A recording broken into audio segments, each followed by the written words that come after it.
El derecho de los niños, niñas y adolescentes a una educación de calidad es un aspecto fundamental para el desarrollo de cada país. No obstante los importantes avances, aún persisten retos importantes en la educación. Según la Encuesta Nacional de Ocupación y Empleo, señala que todavía hay un número importante de niños, niñas y adolescentes entre 5 y 17 años que no asisten a la escuela, cerca de 1.7 millones de niños y 1.4 millones de niñas. Se estima que de la población de 6 a 11 años a nivel nacional aún no asiste a la escuela entre 1 y 2% por motivos de trabajo agrícola o debido a impedimentos físicos. El rezago educativo es, abro comillas, la condición de atraso en la que se encuentran las personas que no tienen el nivel educativo que se considera básico en un momento dado, así lo señaló Julio Guzmán.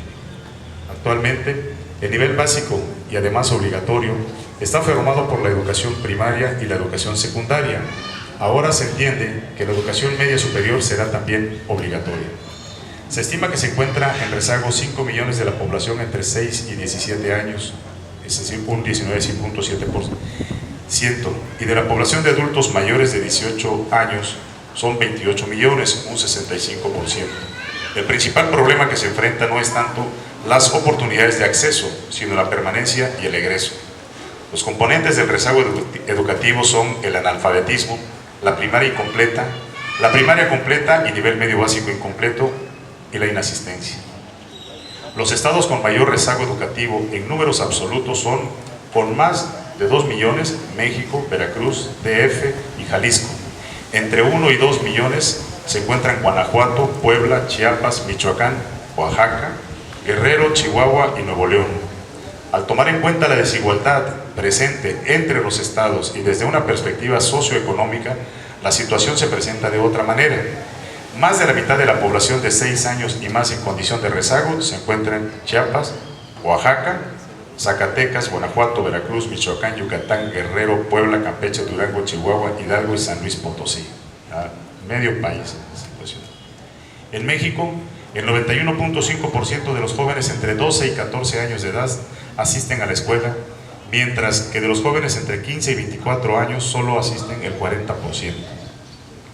Existen 558.823 jóvenes entre 15 y 29 años de edad que son analfabetas. Esto representa el 1.8% de la población total joven en México. Al menos 10.000 mujeres, entre ellas jóvenes y niñas, han sido asesinadas de manera violenta en México en los últimos 10 años. De acuerdo con un estudio de 2008, el 31.74% de las mujeres asesinadas tenían entre 11 y 30 años de edad. Esta situación hace que la sociedad perciba a los jóvenes como delincuentes potenciales, generando mayores actitudes de discriminación contra ellos, junto con la criminalización de sus expresiones de rebeldía. La realidad de fuertes disparidades y exclusión social del país se refleja todavía en niveles de desigualdades de cobertura en educación primaria, con brechas importantes en el nivel preescolar y fundamentalmente en la secundaria y en la media superior, donde una proporción significativa de los sectores pobres o más vulnerables no accede, y muchos de los que ingresan no pueden concluir. Asimismo, existe desigualdad en la oferta del servicio que se brinda en las diferentes entidades federativas, en zonas rurales y urbanas, así como en escuelas privadas, públicas y al interior de estas últimas, escuelas generales, indígenas, educación comunitaria y educación para migrantes. El que se hable una lengua diferente a la oficial está asociado al bajo desempeño escolar. En México, la población indígena cursa tan solo 1.5 años en la escuela, mientras que a nivel nacional el promedio alcanza los 8 años. Esto significa que debe desarrollarse una atención especial para la educación comunitaria, indígena e intercultural. 8 de cada 10 indígenas no cuentan con educación básica. La tasa de analfabetismo alcanza hasta 50% de la población en las zonas rurales. Sin embargo, de los 1.5 millones de indígenas en rezago educativo, solo se atiende a 66,000. A diferencia del 17% de la población nacional que ingresa a la universidad, únicamente el 1% de los indígenas que cursan la primaria acceden a estudios a nivel superior.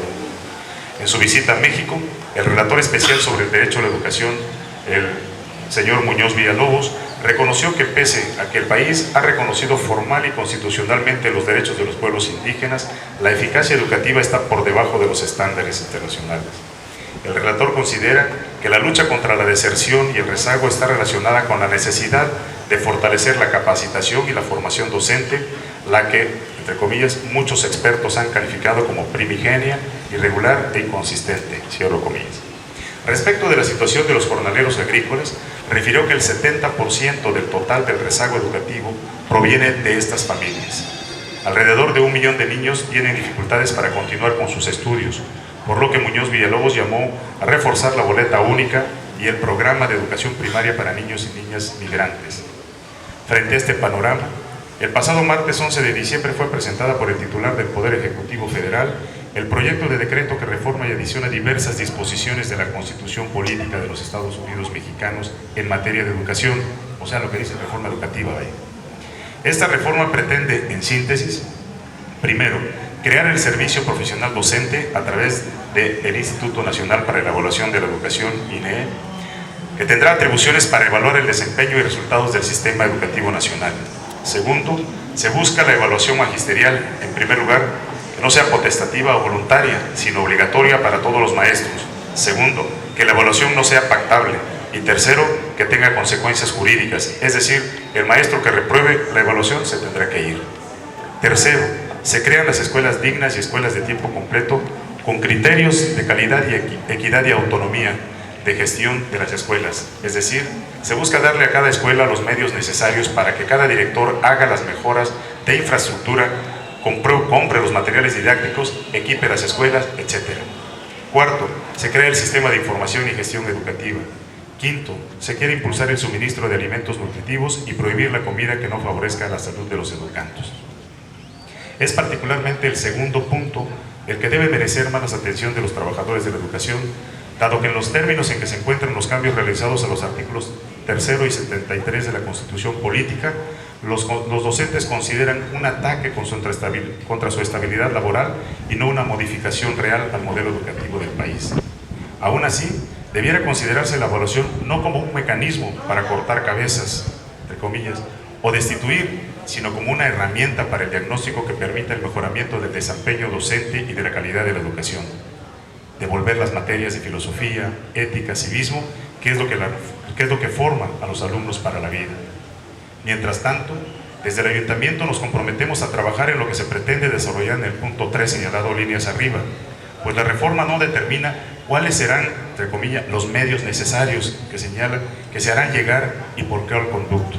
El Ayuntamiento que pretendo encabezar, por lo tanto, apoyará a las escuelas en el mejoramiento de su infraestructura y equipamiento, en el impulso de talleres sobre alimentación, ecología, identidades culturales, artes y profesionalización académica.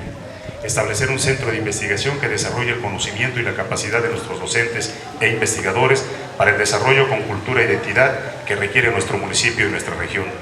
Establecer una biblioteca digital y el acceso a internet público gratuito en los principales centros de recreación de los jóvenes y de las bibliotecas públicas ya existentes. Gestionar las becas necesarias para los niños, niñas y jóvenes que cursen sus estudios, así como establecer los convenios con otros municipios e instituciones para el intercambio académico. Contribuiremos así a la labor que desde el aula desarrolla el magisterio, porque es sabido por los investigadores que no se aprende en el aula, sino en los libros y fuera del aula. Muchas gracias por su atención.